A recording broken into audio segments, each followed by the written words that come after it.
Close your eyes and imagine. What if the things in life that cause us the greatest pain, the things that bring us grief, are challenges? Challenges designed to help us grow, to ultimately become what we were always meant to be. We feel like we've been buried, but what if, like a seed, we've been planted? And having been planted, we grow to become a mighty tree. Now, open your eyes. Open your eyes to this way of viewing life. Come with me as we explore your true, infinite, eternal nature. This is Grief to Growth, and I am your host, Brian Smith.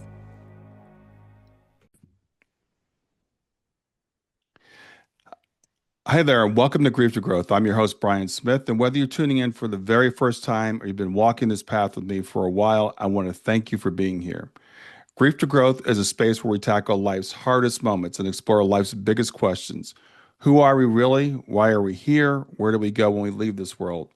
And how can we possibly move forward when we've lost the people that we love the most? Well, today's guest is someone whose journey in these questions is not just profound, it's personal, it's raw, and it's deeply moving. Charlie Bynar is an award-winning author and international artist whose work has been featured in prestigious spaces like the Victoria and Albert Museum, David Bowie Is exhibit. But it's what she's done since the unimaginable happened that would truly move you. After the loss of her only child, 16-year-old Isaac, Charlie's life was shattered. But out of that darkness came something extraordinary. Charlie founded Isaac's Ant Foundation, installing art exhibits in her son's honor, including the American Museum of Natural History in New York. She wrote a children's book, Charlie and the Rainbow Trout. And now her most powerful work yet is Through the Darkness, a story of love from the other side, a winner of the 2025 National Indie Excellence Award in the Death and Dying category, and it's touching hearts all around the world. In today's episode, we'll explore how Charlie went from not believing in an afterlife to receiving unmistakable signs from her son. We'll talk about the dreams, the visitations, the light that turned on when the power was out, and the hawk that flew too close to be coincidence. We'll talk about why Through the Darkness is not just a memoir, but a roadmap for surviving grief, for transforming pain, and for finding purpose again. We'll talk about the soul-stretching lessons Charlie learned about forgiveness, both for those responsible for his son's death and for the man who murdered her aunt. We'll talk about how ego, judgment, and fear play into our suffering and how releasing them can free us.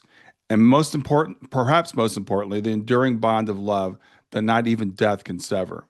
So whether you're in the midst of your own grief, questioning what comes next, or just searching for meaning, this conversation is for you. And be sure to continue the conversation with me afterwards at my Substack, grieftogrowth.substack.com. It's a safe space to share, connect, and keep exploring these deeper truths together. And with that, let's step into the light through the darkness with Charlie Bynar. Thank you for having me on your show, Brian. It's so sweet of you to make time for me today, and that was a lovely introduction. Thank you. Yeah, I appreciate you being here. I always love talking to fellow Shining Light parents. We're both part of helping parents heal, both having lost children at a young age. So before we get started about the book and everything, I always like to ask parents who have a child on the other side, tell me about your son. My son, Isaac, well, here's my book, Through the Darkness, and this is Isaac on the cover. And it was a time when he and I took him hiking at Bryce Canyon, and there's these really gorgeous little arches there, and he was just walking through there, and I snapped that shot of him when he was about 6 or 7. In spite of him having a brain injury at birth due to medical negligence, he was a very insightful soul because his body really didn't reflect his soul because he was so bright for his age and especially for having a cognitive delay. He would just say things that would blow me away. One example of that was when he was 8, so just a little bit older than the picture of him on the cover. He comes to me and he says, "Hey, Mom, what's the greatest force in nature?"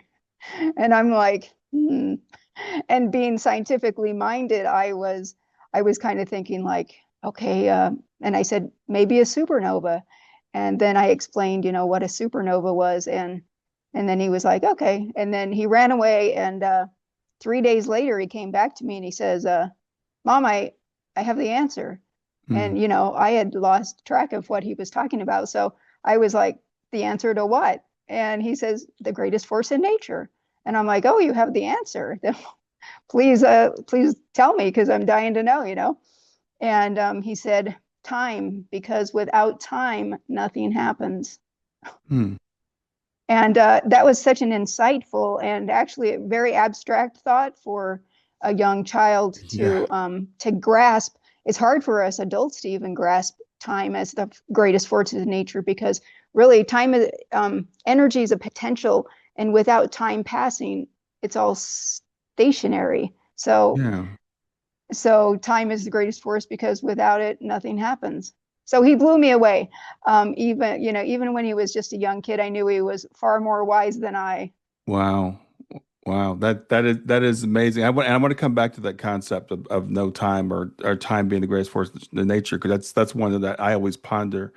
But so he's I think all of our kids who cross early are there's something special about them. Every parent I talk to, they're just like it's like you said, they don't really seem to fit in their body sometimes. The world is just like not ready for them. So tell me about, his transition.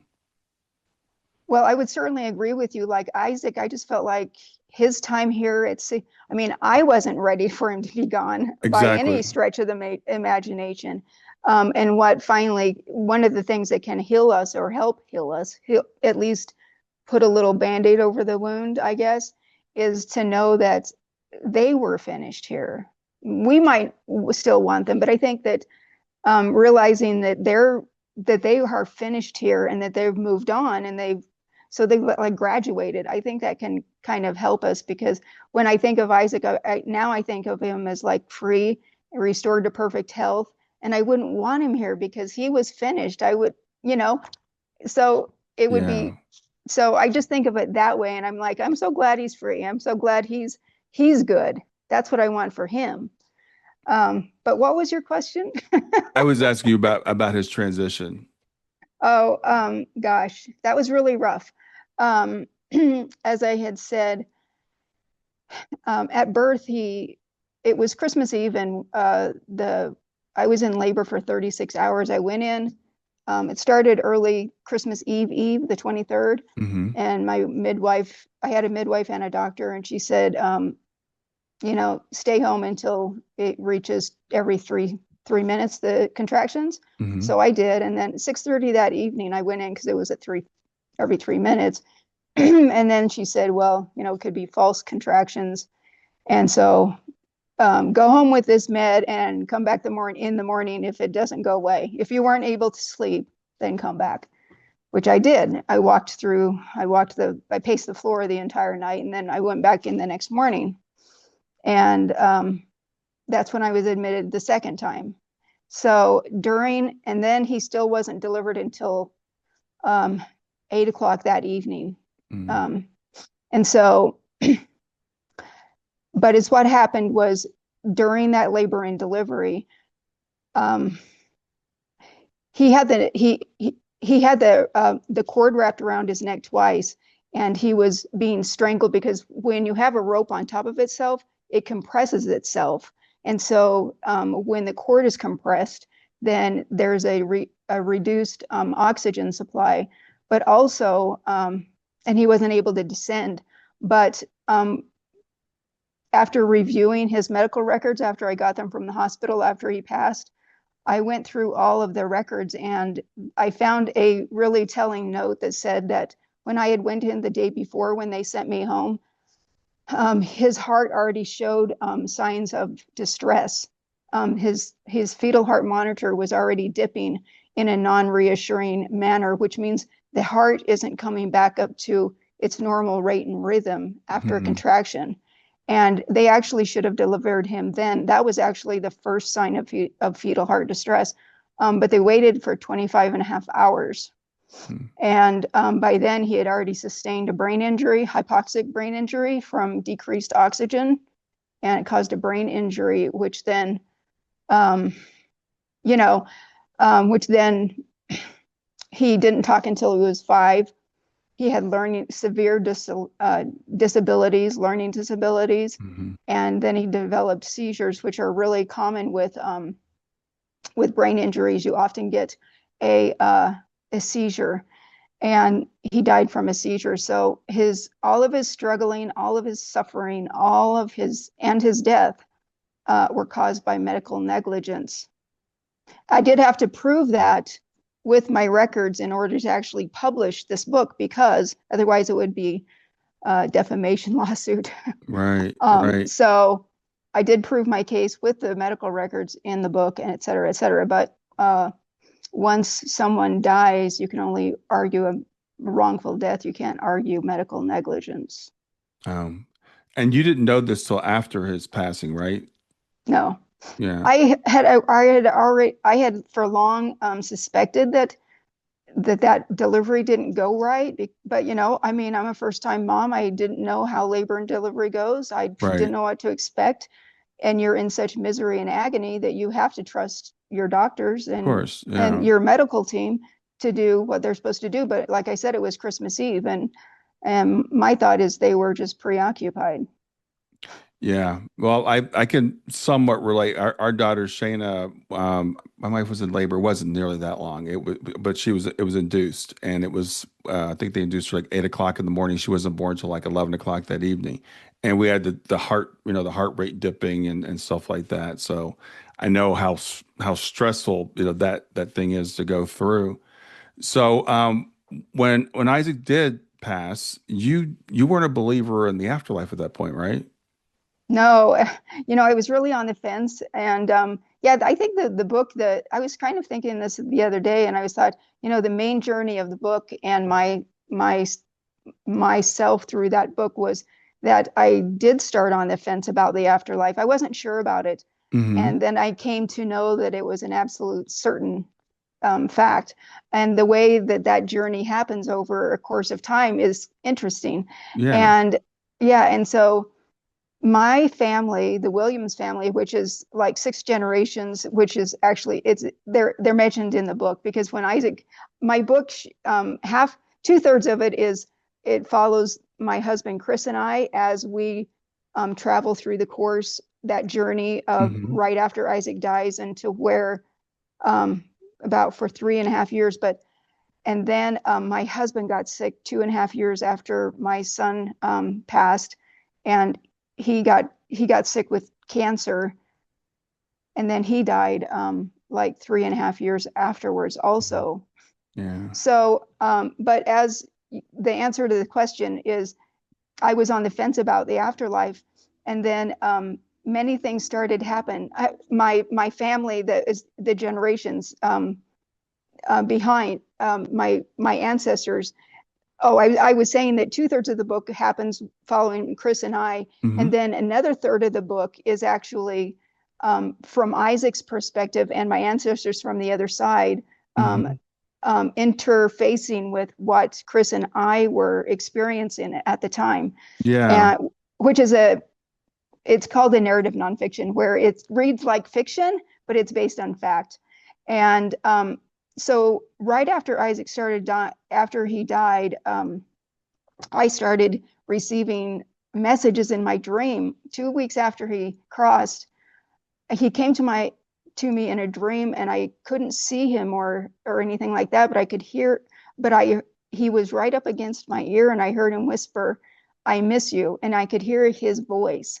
Mm. And I was like, I recognized it in my dream. I recognized his voice, and it really startled me. And I said, "I miss you too." And then I woke up, and then I got up out of bed, and later that day, I told my husband that um, my husband Chris, and I said, I think I heard Isaac talking to me in my dream. Hmm. And he was a civil engineer.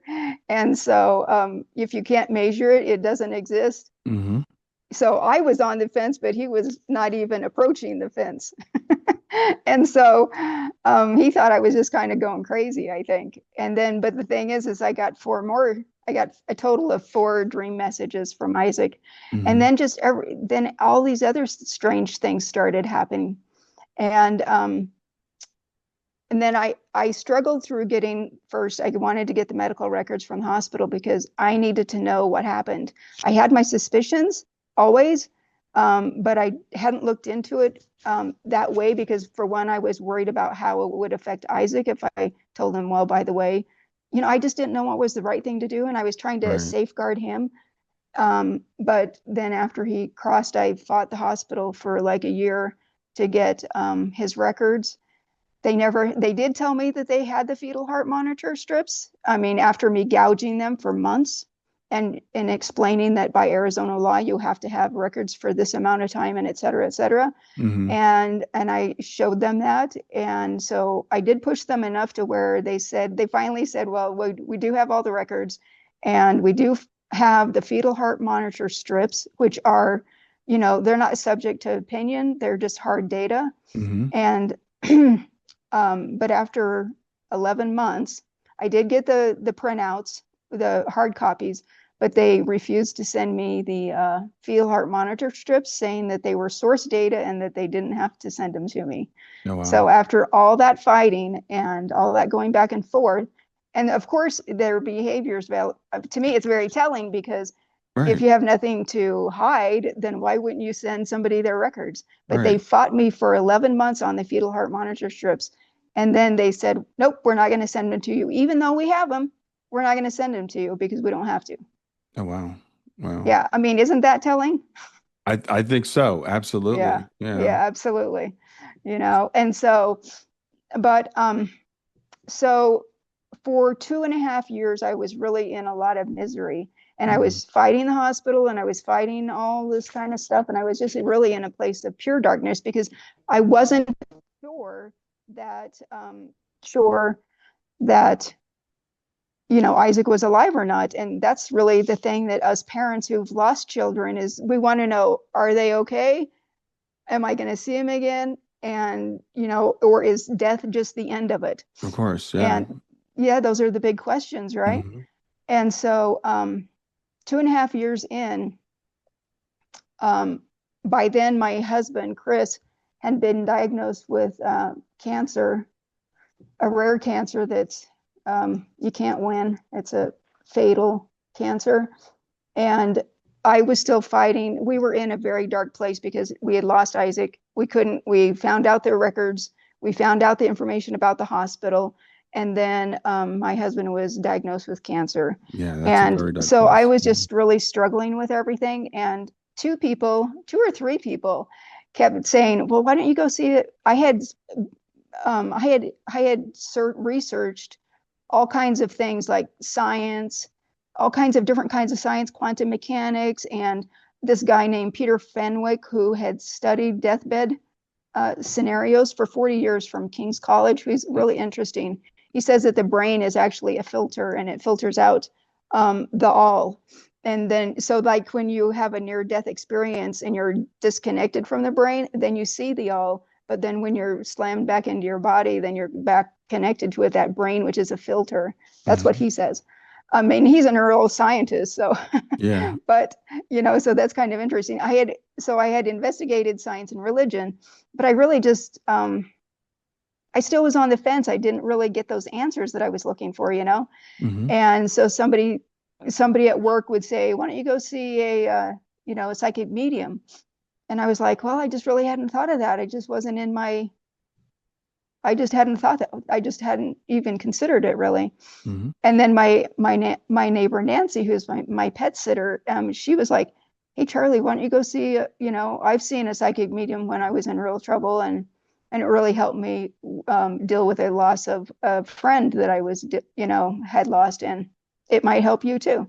So anyway, like people just kept telling me, why don't you go see and so I thought, okay, well maybe the universe is trying to get a message to me or something. It's like knock, knock, knock. Hmm. So I thought, well, I've investigated everything else. I don't have anything to lose, but so I'm definitely one of those people that will try everything. Hmm. And so I thought, well, I don't know who to go see now because I really want a really reputable psychic medium, because I don't want to go down a rabbit hole. And there's a lot of mediums, but they have varying skills. And so in order to do yourself a huge favor, go see a really good psychic medium. Yeah. Especially when you're dealing with something that's really dear to your heart, because you don't want to go on a roller coaster ride. Um, so I got two references. One, my first reference was with this lady. Her name was Tara, down in Sedona, um, only 45 an hour from my house. Mhm. And I made an appointment with her. And then my husband Chris, he was put on trial drugs because the chemo had stopped working, and so he flew to Houston. And by then we had got him off the oxygen. I insisted that he call me exactly when he got there. I was reluctant to even let him go, but he insisted to go on his own. And Mhm. so that day I went to go see my sister because she asked me to come visit her. And she was only a couple hours from me. So I went to go see my sister Teresa, who's like a godsend. And we were visiting, and she goes, well, why don't you go see, Alison Dubois, the psychic medium from Medium, the TV series. Yeah. And I had just watched that, but I thought, well, that's not based on a real person, because that just seemed too incredible for, she holds a piece of paper and she's like, oh, I think the body's going to be. I Yeah. just thought that was like, I didn't think it was real. But she goes, no, she's a real lady. And I was like, wow, can I go see her? And so anyway, I was able to make an appointment with her. And so I was really excited, but I first had scheduled the other medium. So I went to see her because she seemed like a super nice lady and she was just real sweet.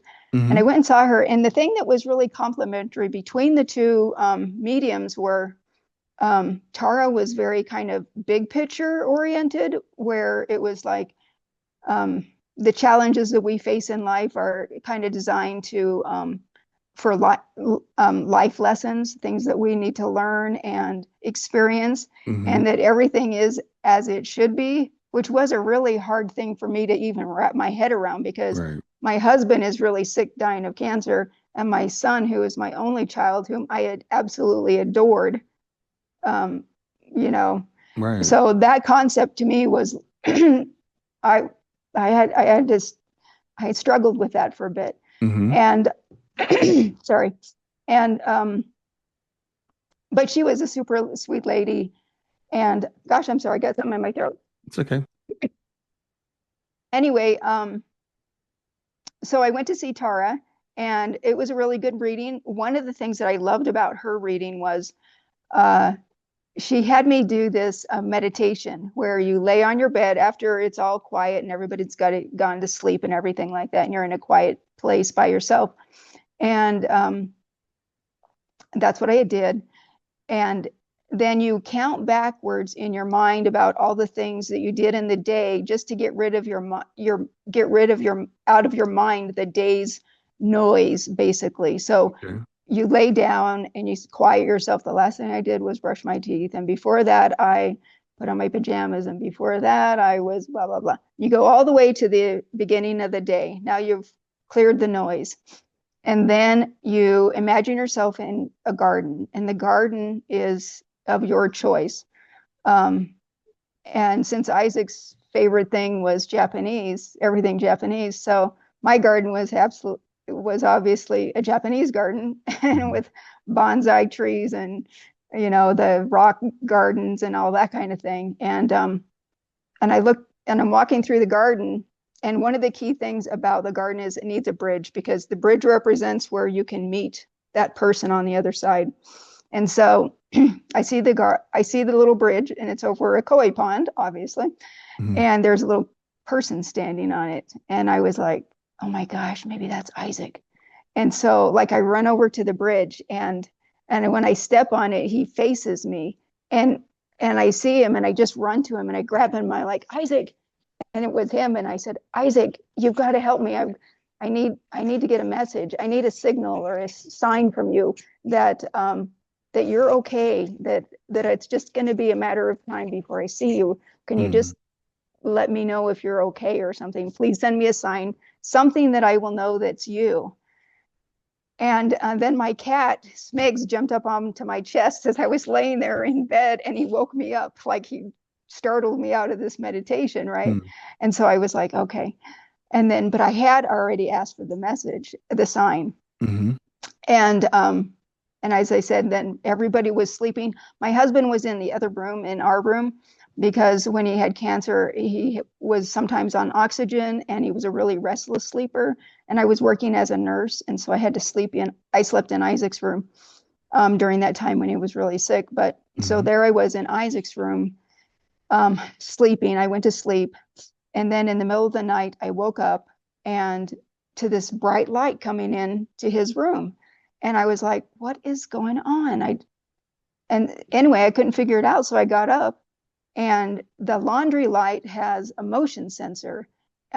So when you walk into the room, the light turns on.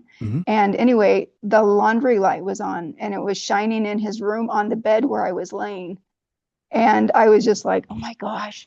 And everybody was asleep. I mean, Chris was asleep. The two dogs were asleep. Yeah. Cat was next to me. That was it. And that became Isaac's go-to. Was he would then, after that day, he would often turn the laundry light on several times a day. I would be the only one home in the kitchen, and the laundry light would pop on. Yeah. My sister saw it many times. She was like, oh my gosh, the light just went on. I'm like, I know, that's just Isaac. Anybody else would think, okay, we got a ghost in the house or something like that. But I knew it was Isaac, so I was all happy.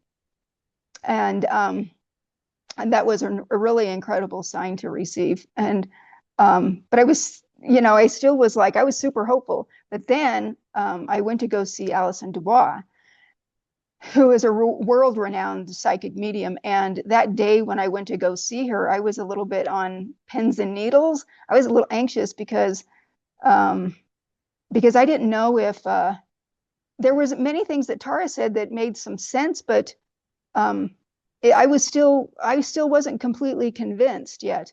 And but then when I went to see Alison Dubois that morning, I was really like, I was anxious. And so there I was standing in my closet trying to figure out what I was going to wear, because it's just a 2-hour drive from my house. And so I had like a t-shirt on, and then I was looking for like a sweatshirt or something else to put on, just because that's how I am. And I kept thinking, oh, I'll wear that. And then I was like, no, that's not the right thing to wear. And then I would say, maybe I should wear this. And I just couldn't figure out what to wear. It was like, and then my eyes landed on Isaac's hoodie. And I was like, yeah, well, of course, that's the right thing to wear. So I put his hoodie on, and it was a generic looking hoodie. It's gray. I mean, it could have been anybody's hoodie, but it was Isaac's hoodie. And I thought, okay, that feels good, because it looks like getting a little hug when you wear their clothes. Yeah. And anyway, so that's what I decided to wear.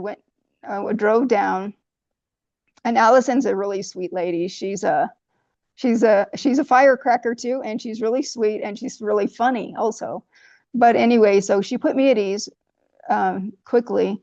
And she's the way she works is she has a piece of paper and she has a box of very sharp pencils.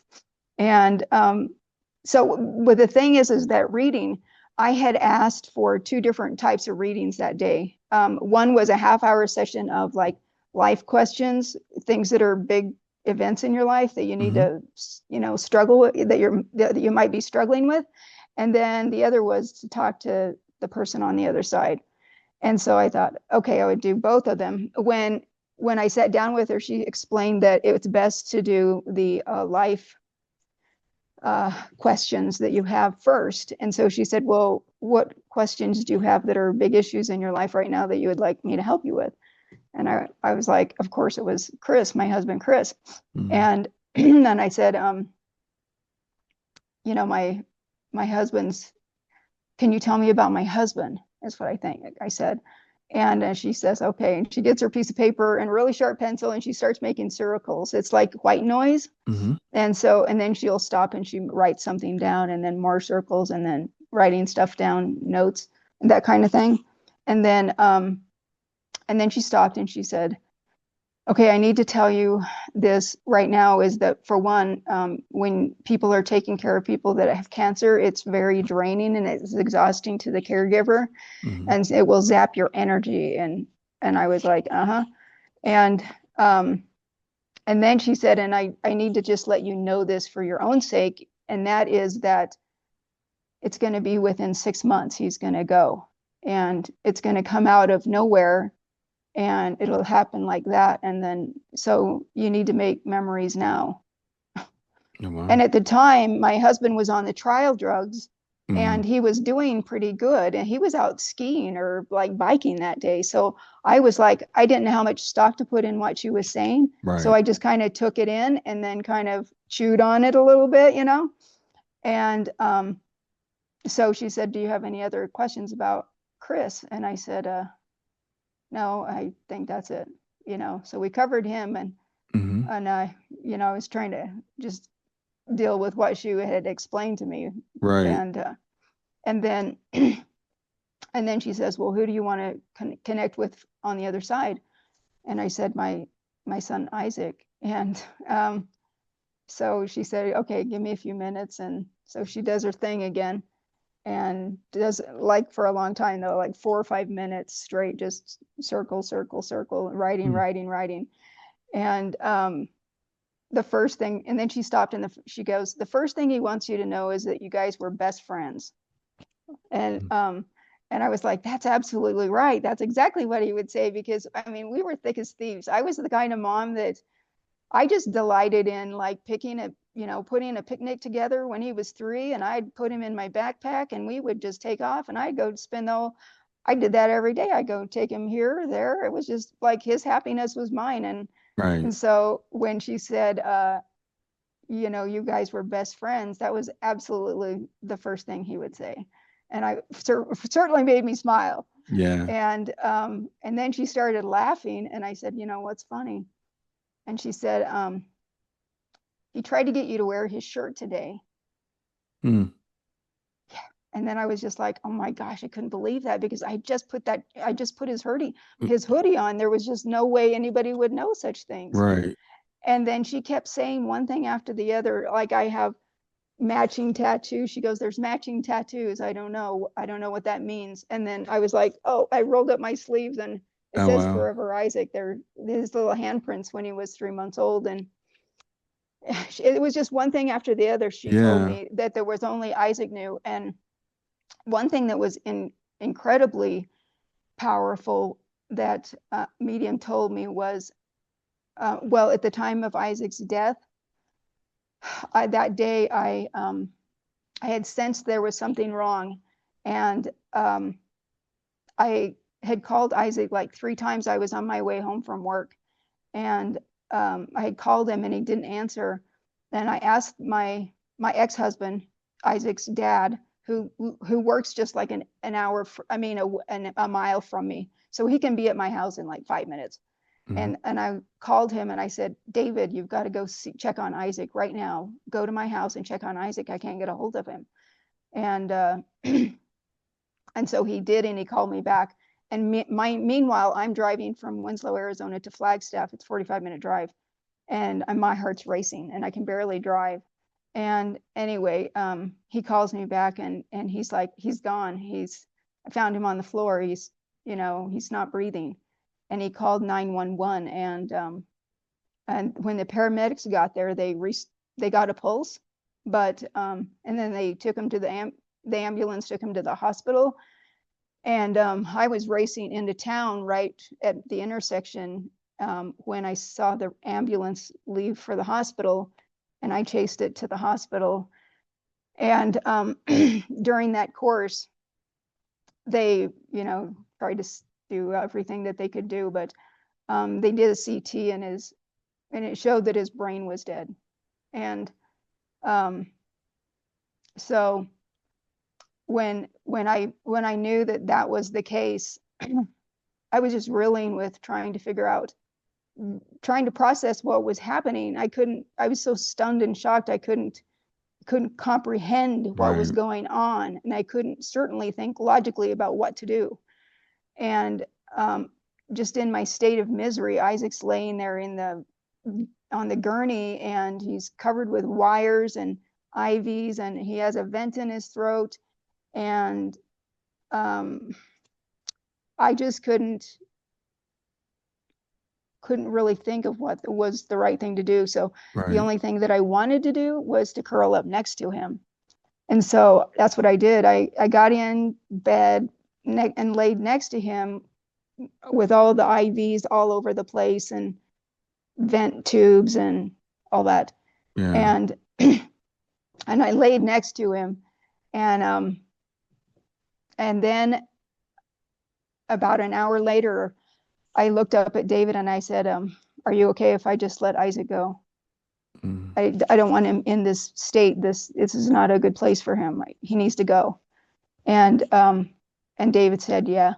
And so I got up and I went to talk to the doctor, and a couple minutes later, he was pronounced dead.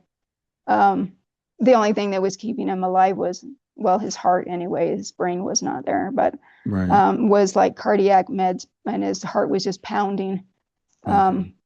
And so then the thing is this is where it gets back to the medium.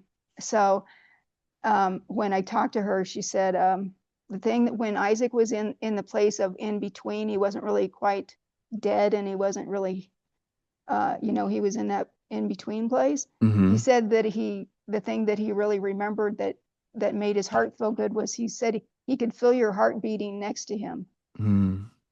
that he could feel that Yeah. heartbeat. And so how would you just ever know anything like that? That's just illogical. The only person that would know that is Isaac. Yeah. Yeah. So I walked out of Alison Dubois' meeting knowing that Isaac was alive and well, and I would see him again, and that he would come and get me. She told me such lovely things about Isaac. She said, well, first of all, he's he's genuinely a very bright white light, like what people call an angel, and that he's watching over you and he will always be there. And he's really quite capable of helping you with anything that you need. Just ask him. Mm. And that just gave my heart such like hope, and it just turned my world from black to very bright again, because at least then I knew Isaac was good Yeah. and that I would see him again, Yeah. which is Well, what we all long for when we lose a child, that we want to know, are they okay? Because their well-being is our number one.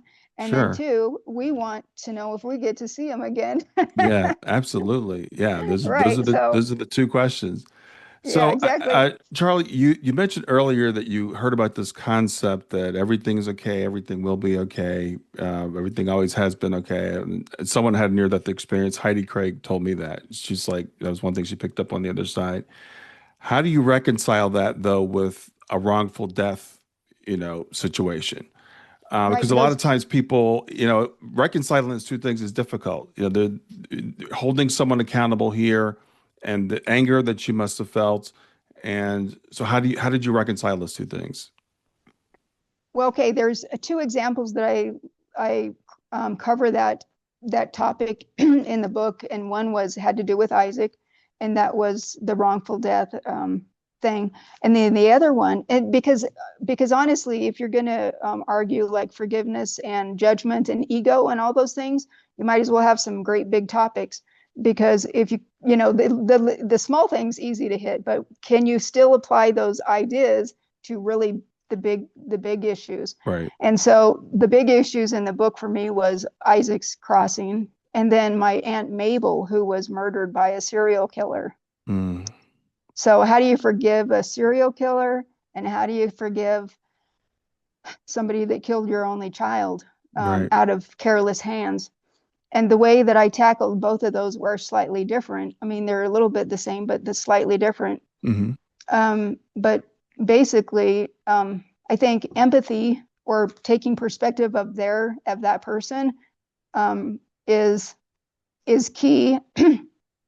For Isaac. For Isaac, I know that to err is human. That's what they say, right? To err is human, Hmm. and we've all made mistakes. And lots of times, if we want to have our mistakes be forgiven, then we also have to be able to forgive other people for mistakes, right? Even though there's some mistakes that are kind of mild or small, and Right. then some mistakes are, well, they're deadly. Right. Exactly.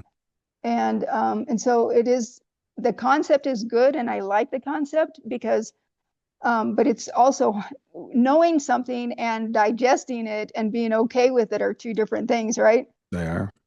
Yes. And so I'm still working on that a little bit, but for the most part, I'm good because also I think that we don't have to be judge and jury here because as you've probably, seen on like lots of people who have had near death experiences and stuff like that, they often report life reviews. Hmm. And so even if they're not held accountable here, they will on their crossing. And so I don't feel like I need to hold them accountable anymore, that it Yeah. will be done for them. And so I don't have to have that burden of a judge and jury. And I just can let my heart, because when you hold on to hate, it erodes your soul from the inside out. Right. Holding on to hate is devastating for your own health. And so if you can let it go and process it, one, one, I know that we've all made errors. Two, that people that are irresponsible will be held accountable for their actions, and that I can let it go. And that's Hmm. how I dealt with the Isaac. Now, my Aunt Mabel's situation was a bit different because she was murdered when she was pretty young and she had six little kids. And the serial killer uh, had, had, well, my Aunt Mabel was his first victim. He got 8 years and then he got out. 8 years for like, Hmm. he drug her from her house. Um, I can't even say it on an interview. You know what he did Yeah. to her. Yeah. She was so dis. He had tied her to the train tracks and let her, and then she died. Anyway, it was a very brutal murder. Yeah. And anyway, so how do you go about forgiving something like that, right?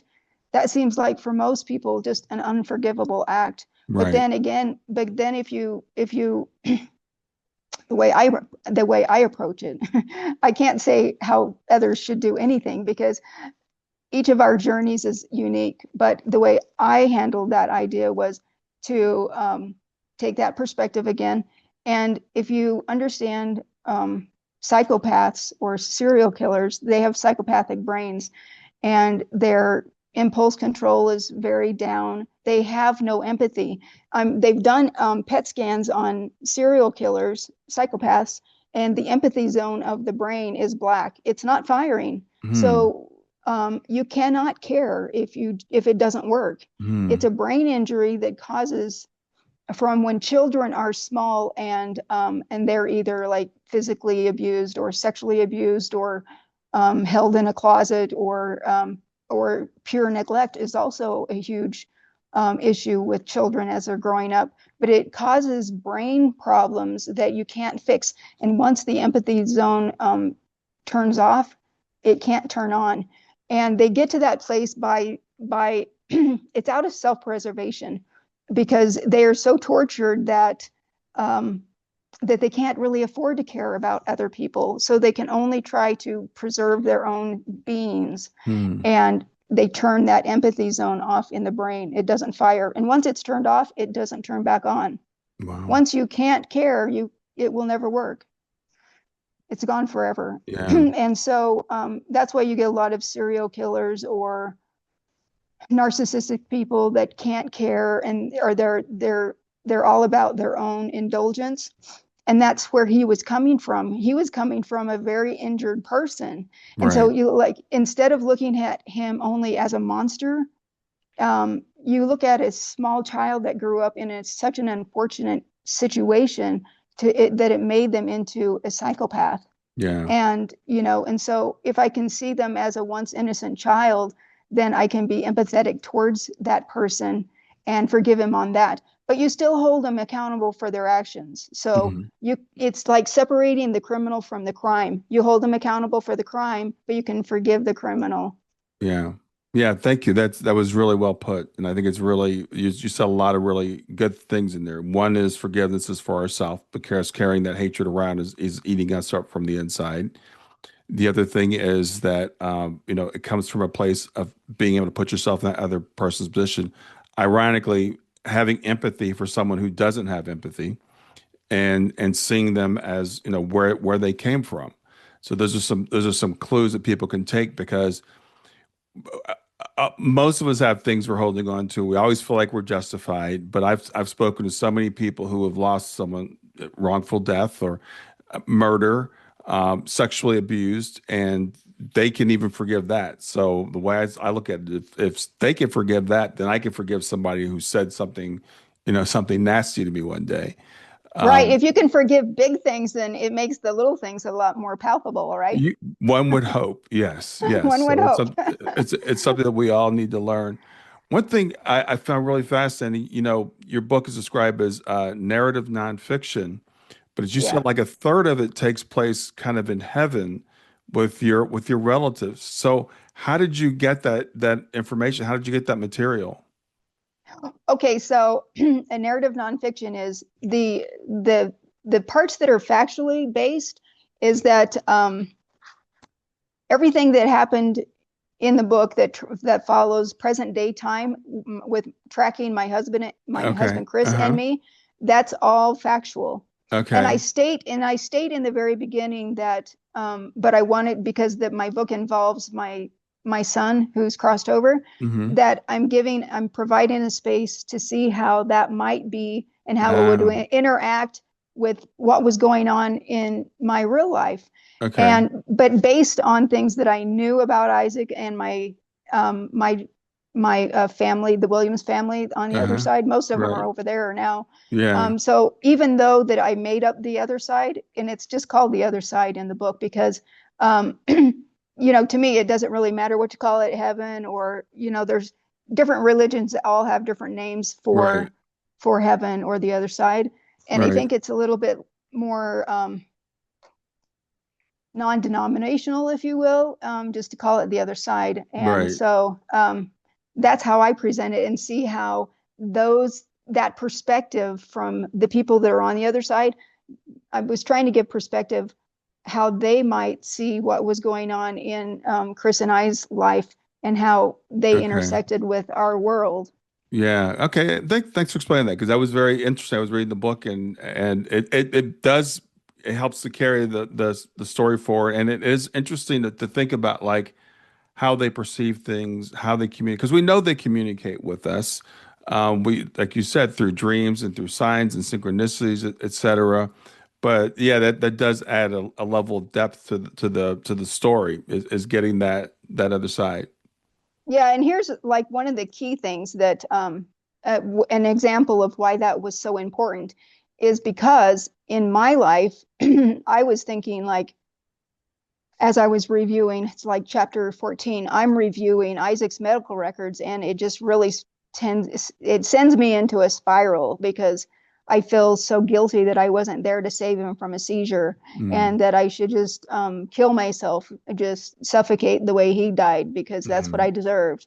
And Yeah. so I was going through all the guilt and shame that we, toss onto ourselves. Right. And then so I'm creating all this misery and pain for myself and really having a difficult time with it.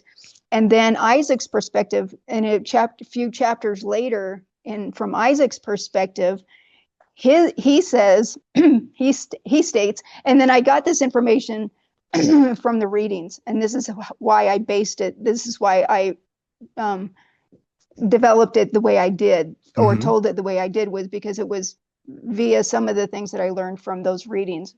Right. And so, but from Isaac's perspective,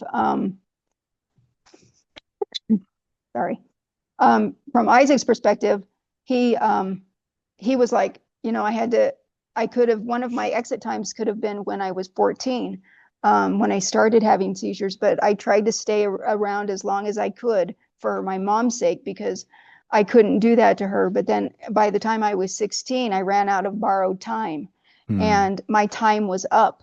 And so I didn't want to die in her arms. I needed to die in the middle of the day when she wasn't there so she wouldn't save me, because I needed to go.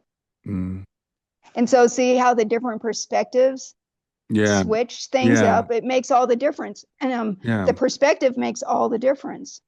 It's all about perspective, and I thank you for bringing that up because so many people, again, I think especially parents, but also spouses, etc. we blame ourselves for our loved ones crossing. I should have done better, in I the when I went into shoulda, the coulda. hospital, I should have insisted that on a C-section, or I should have, found this medication, or I should have been there. All these things we tell ourselves from our human perspective, which is our ego talking and our wanting to have a sense of control.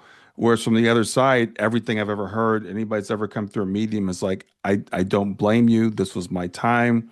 And it's not a punishment to die. It's the other thing it's really important for us to understand that dying is not punishment.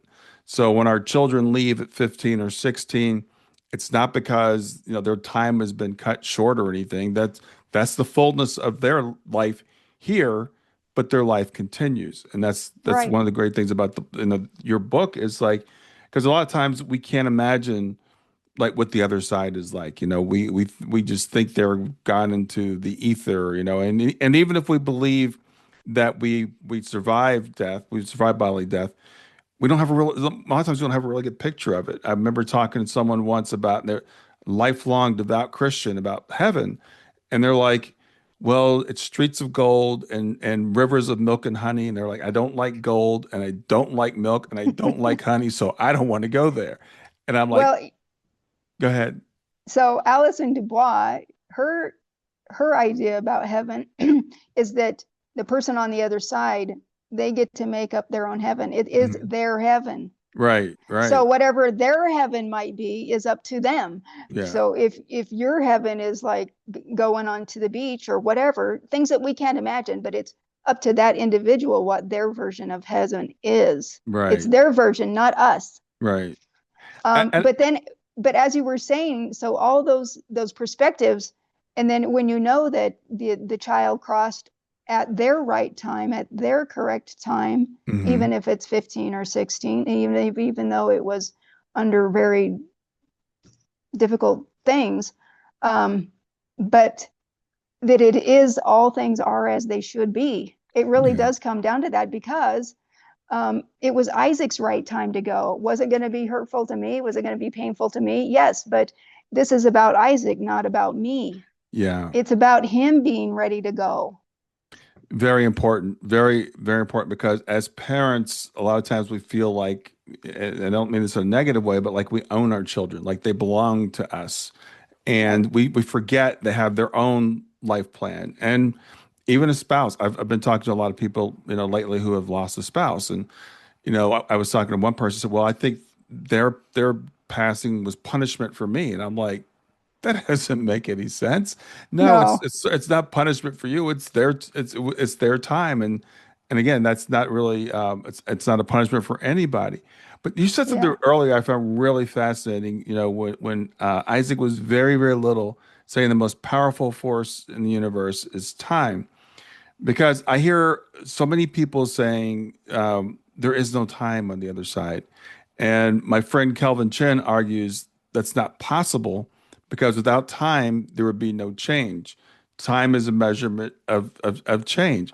So what is your thought now about time on the other side? Have you gotten anything from Isaac, or what are your thoughts on time? Well, I had a fun little debate with myself, and I wrote it in the book really about well, with Robert Lanza. He is a he was like considered one of the most top 100 influential people in by New York Times, or I can't remember who. It's some, several years back. Hmm. And because he wrote this book called Biocentrism, Hmm. and it was about how, I mean, he's a hard scientist, really progressive scientist, but he argues that about the afterlife, and that there is, he argues about the idea of the multiverse. Hmm. And so with the multiverse, there is really no time. See, on Earth, it's all linear. It's like this, and this. But Right. perhaps on the other side, or when you die, that it's non-linear. And so the past and the present and the future they can all be mixed up in a multiverse and all be happening all at the same time, Hmm. and that all those events, all those what Robert Lanza calls now moments, they all exist all the time and forever will. You can't erase them. And that at the time of death, we go from here to just another now moment. And so there's this theory in, it's not a new theory at all, but that time is actually a sequence of now moments, ting, Mm-hmm. ting, ting, that there isn't actually, it's not a fluid thing. Like, you know, the pictures of a stop motion picture, they're actually just frames, right? Ting, ting. But when you see them quickly in sequence, they look as though they're moving, but they're Right. really just still frames. Right. And so those those now moments, that's what he calls them, is that they're all just stills in our, and that they all exist all the time. That makes sense. It's one of those things I am still wrestling with because my brain can't imagine no time or everything being concurrent or whatever. So it's one of those things that's kind of fun to kind of play around with as a concept. Right. We're We're never going to have the language or the concepts to be able to explain what we can't explain, but we can try. And right. it helps us in that we can say, okay, well, it would be sort of like this, or, but we can't ever really, we're always going in a direction, but we won't meet that destination until we're over there. And then we will know. Well, what helped me, I read a book. It's an old book, but it helped me a lot called Flatlanders. And it's about the concept of these people that live in a two-dimensional world. So basically, like imagine living on a sheet of paper. And so whenever they try, someone from the 3D world kind of comes in and tries to explain to them that there's a third dimension, they say, well, like, do you mean north? And it's like, well, no, not north. Right. Well, you must mean south. And they're like, no, just think of going the other way, not north or south. And they're like, there is no other way. Right. So For it's them, they it's can't comprehend it. right. And they talk about how a 3D creature would interact with it in a two-dimensional world. And then he goes down to even like a one-dimensional world and what that would be like. So the thing is, we can't understand the level above us. We can understand the level beneath us. So stepping down into that really helped me to understand, like, okay, it's just beyond what I can, it's beyond what I can Right. understand. Right. But we can kind of theorize, and it kind of helps us sometimes. But and then like the concept of the brain as a filter, I think, is a really interesting one too, Hmm. because sometimes, so let's imagine the brain is a filter. So it's like putting on a hat. And so when you put on your hat, you can't see the whole, the everything that's out there, Right. beyond this, what would be, on the other side. We can't Hmm. see that because we have our hats on. But what if the hat had like a couple little holes in it, and you got little teeny glimpses, because maybe your brain filter wasn't working quite right. And sometimes we get these like little insights to things that we maybe not are supposed to. And that was some ideas about like some people that were maybe like schizophrenic, where they hear a voice or they I've see things often or wondered things about like that. that. Yeah. Huh? Yeah. I've often wondered if people that are schizophrenic are actually in touch with the other side. Um, Yeah, because maybe this hat that they have, that their hat that they put on, has little different things going yeah. on. Or You kids that are know, autistic. yeah, exactly. And Yeah. so, um, um, a book called Slaughterhouse-Five by Kurt Vonnegut, he Hmm. was actually schizophrenic, and he writes about the other side. But for him, it was his concept of it was like he had this character, Billy Pilgrim, who went to Tralfamadore, and in Tralfamadore, they he said that it was like a multiverse. It was a multiverse, and so that everything was happening all the time, and that all the now moments in your life, you could see that a person was, for the most part, if you looked at all of their now moments, lots of them were really good, but at the time of death, they just looked kind of bad. Right. But then they would go to another now moment, and then they were totally fine. And so they didn't really make a big deal about dying because it was a very small piece of their bigger story. And anyway, it's kind of interesting about the concept of a brain as a filter, and our actual brain does filter out lots of stuff. Absolutely. Called Yeah. the reticular formation, Hmm. and because our brain is bombarded, our senses are bombarded with lots of noise that that would confuse us unless our brain filtered it out. And Hmm. so when you're sleeping and you hear like the refrigerator turn on, you go in your mind, you say, "Oh, that's just the refrigerator. I don't need to wake up for that." Right. But if it's a little mouse that crawls across the floor and squeaks, then you wake up because Right. that's a new thing that you don't know. And so your brain tells you to wake up because it doesn't recognize it. And so that's one of the way that the brain works is filtering out nonsense or unhelpful stimuli. Hmm. But what if your whole brain was a filter? Right. Oh, well, yeah. I believe the brain is both a Isn't that filter and crazy? yeah, it's a filter and a receiver. So Yeah, it exactly. receives our consciousness and it also filters, well, we know this. We know that we are, I forget how many gigabits of information we take in every second, and we process like a few megabytes of it or a few kilobytes of it, because the brain says 99% of this I don't need. So we don't think Right, about the fact that like right now there's probably a car driving down the street, but my brain says, well, I don't need to pay attention to that. So right. that It's makes filtering it sense. out. Yeah. Right. Yeah, and the thing is that with the near death experiences that like that, they all say that, they were above their body and they could see everything. And then when they get connected back into the body, then that limitation comes right back down. Right. Right. And so that's just kind of interesting concept, huh? Yeah, absolutely. Well, Charlie, we're coming to the end of our time, but I want to talk about Isaac's Foundation before we end because a lot of times people, when they lose someone, they're like, I want to do something to honor them. I want to do something to carry to make sure that they're not forgotten, even though we're not going to forget them. And people are like, we think about some typical things. Ant Foundation is a really interesting one. So tell people about the Ant Foundation.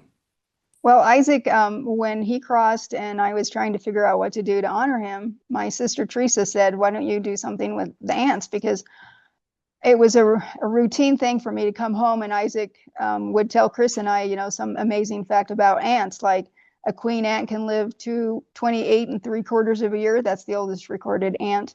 And or that they're a super organism. There's no one ant in charge. That they use math to navigate the desert. Hmm. I mean, the more you learn, the more amazing they really are. And so I thought, okay, well, I guess, yeah, I took Teresa's advice and my husband and I we collected some honeypot ants from the desert near here and we grew the colonies and then started installing them at museums and insectariums across the nation. And I don't know how I pulled it off. I'm sure it was Isaac's help. Was that now one of my colonies that's 8 years old this summer is installed at the American Museum of Natural History in New York City Oh, next wow. to Central Park, which is, a world premiere museum. And I don't know how that all came to be. I was a complete rookie. I'm not an entomologist. I was just a mom caring about her son. But on my website, you can learn a lot about Isaac Ant Foundation. There Hmm. is an Isaac Ant Foundation website, but then there's also my website under charliebynar.com. And it has resources for bereaved parents for different ways to honor loved ones and also resource pages for those if they are curious about different research about the afterlife, whether it's scientific or all the different various things that I had come across, and I thought that would be helpful. Yeah. But one thing that would help parents that help me is that when we're grieving and we get stuck in our mind and it's just over and over in this is to do something constructive with our hands because when it makes a good way, a constructive way for us to process grief if we can work in their name so that we don't do things that we don't fall prey to, Hmm. make poor decisions. It's better to do something constructive. Yeah. And so I found that a very constructive way for me to work through that grief. Yeah, I love that. I think we're all at heart creators, and people might say, "Well, I'm not artistic or I don't play music," but we all have this thing about creating, developing something. And I think it was just because we come from a creator. So finding something that we can create, even if it's an ant foundation, is a very constructive way to channel that energy that we're getting from grief and to carry on the legacy of our loved ones. So I appreciate you sharing that. And I want to tell people, the book is not just a typical memoir, which memoirs are, to me, are still fascinating. But I love the way you weave in the narrative fiction along with that, and take us along in your journey, and offer us some really practical advice. We find ourselves in this situation. It's not just, I always look at it like we can learn from our own stories, or we can learn from other people's stories. And one of the great things about human beings is we can learn from other people's stories. And you put Yeah. a lot of wisdom into this book that people can take away. Well, thank you so much. That's very kind of you. I wrote it. One of the main reasons was to help other parents, or Right. grieving people that were grieving the loss of loved ones, but especially parents having lost a child. I just knew how dark and painful that journey is, and so I wanted to help others. Hmm. And when I went and saw Alison Dubois, she said, she said, you and Isaac could write a book together. And at the time when she said that, I was like, what? I mean, Isaac's on the other side. Right. but Right. but anyway, 4 years later, here's the book. And she said that he was kind of like a counselor's soul, that he would help others if he was Mm. here. And that since he wasn't here to do it, she said that I would do it for him. Yeah. Yeah. And so, Exactly. it's kind of like just heeding the call, I guess. Um, so I didn't know I had a book in me. Yeah. I think a lot of us don't until it comes out. Well, Yeah. Charlie, to remind people, the name of the book is Out of the Darkness. Nope. It's I'm sorry, I got it wrong. Through the Through the Darkness. There we Darkness, go.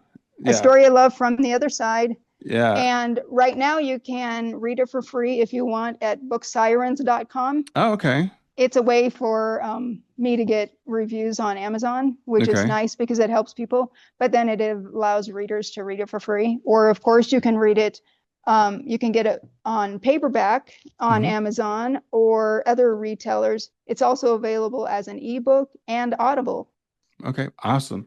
And Charlie, also remind people of your website. It's charliebynar.com, CharlieBynar.com. All right, Charlie. Thanks so much for being here today. Thanks for help introducing us to Isaac and the rest of your family. And have a great afternoon. Thank you so much. And just remember, our time on Earth is just one little page in a never ending story. Absolutely, great way to end. Thanks, Charlie. Thank you so much.